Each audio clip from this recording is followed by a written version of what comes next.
What is going on, guys? And it is finally that time of the year to put up or shut up. Week 1 of the NFL season is finally among us.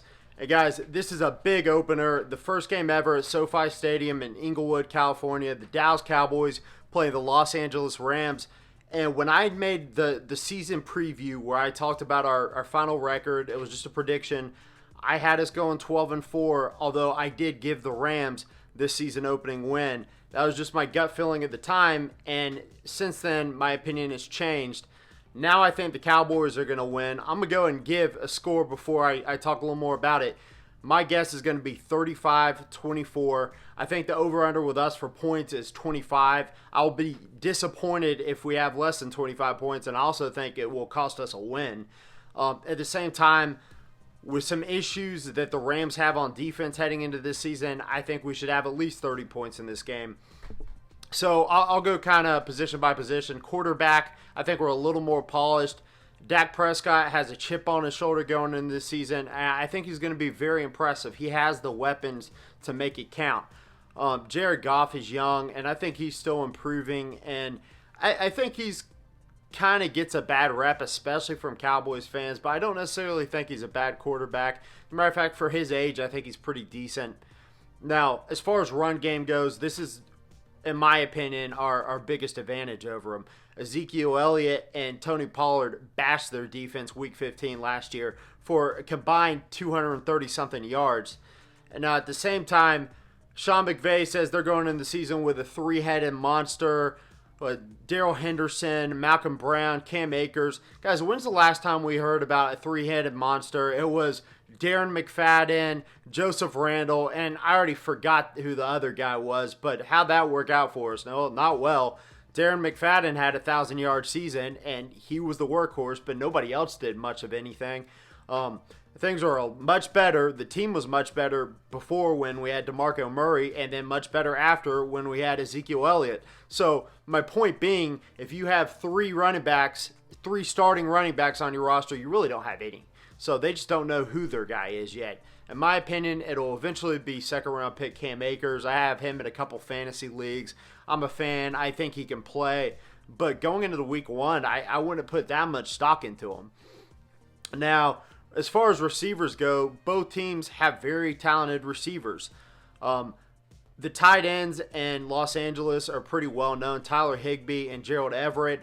I think Blake Jarwin is more quiet, but once you see the guy play, or once the mainstream media sees the guy play, they're going to know he's for real and that he's an athlete, and he can play receiver. Well, he's a tight end that can play receiver, I'm trying to say. So, if I'm being honest, I kind of think we have the advantage at receiver.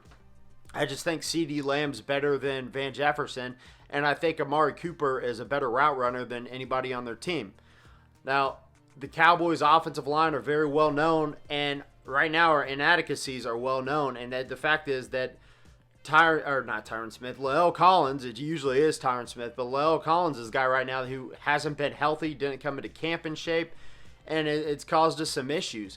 Now, I think we're going to go with a rotation at right tackle. It's going to be Cam Irving, it's going to be Brandon Knight, and Terrence Steele, and we got to do everything we can do to protect Dak, because that plays a big role in my prediction of us winning.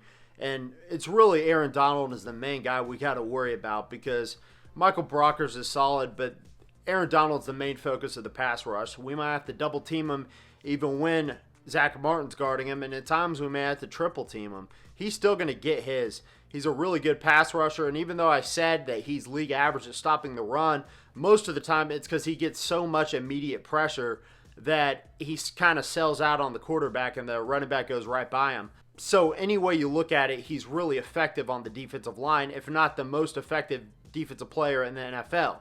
Then you have Jalen Ramsey in their secondary, and Troy Hill to an extent was really good in coverage last year as well.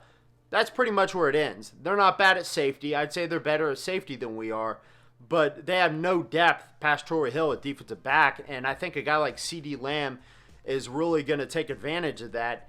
And then when you factor in that they don't have really any coverage linebackers now that Corey Littleton's gone, and it's going to be a long day trying to defend someone like Blake Jarwin.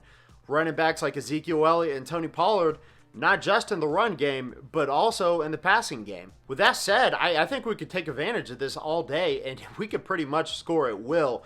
As long as we're on point on our game on offense, they don't have the talent defensively outside of Aaron Donald and Jalen Ramsey. They're really top heavy to stop us.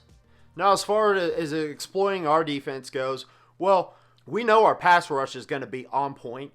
I think Tristan Hill is going to surprise a lot of people as far as pass rush goes, and it's stopping the run. Finally got a big body at defensive tackle in Dontari Poe, so I'd expect us to be better at stopping the run this year than last year. But like I said, I don't think the Rams' run game compared to other teams is really going to be that big of a threat. Now, we know we have the advantage as far as coverage linebackers goes because we have Leighton Vander Esch. Even with Sean Lee out, Vander Esch will stand out.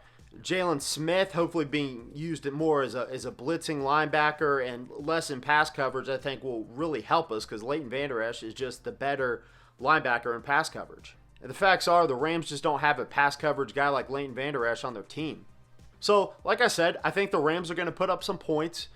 You know, Sean McVay's more accustomed to the team. He's not brand new like Mike McCarthy is. He's been there for a few years now. But he doesn't have Wade Phillips. Brandon Staley's coming in with Vic Fangio's scheme, and I think Staley will eventually be a pretty good defense coordinator, but right now he just doesn't have the weapons on defense that Wade Phillips had the past 2 years.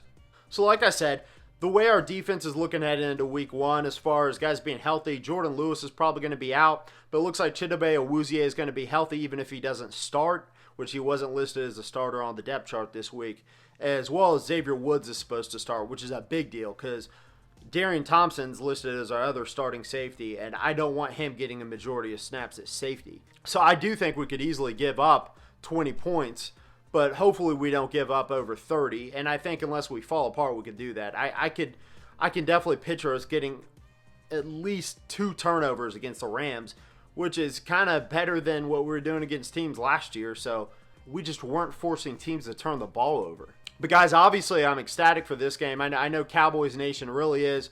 Do me a favor, if you enjoy my Cowboys content, then definitely smash that subscribe button for more daily Dallas Cowboys content. I got a Madden franchise video hopefully coming out tomorrow where I just play uncut. I play like 9-minute quarters, Mat 10 sliders. And then Sunday morning I might post like a Sunday prediction video where I just go week by week with a couple of my buddies and we predict the games. But that's pretty much going to do it for today, guys. Hope you enjoyed my video. I'm out. Peace!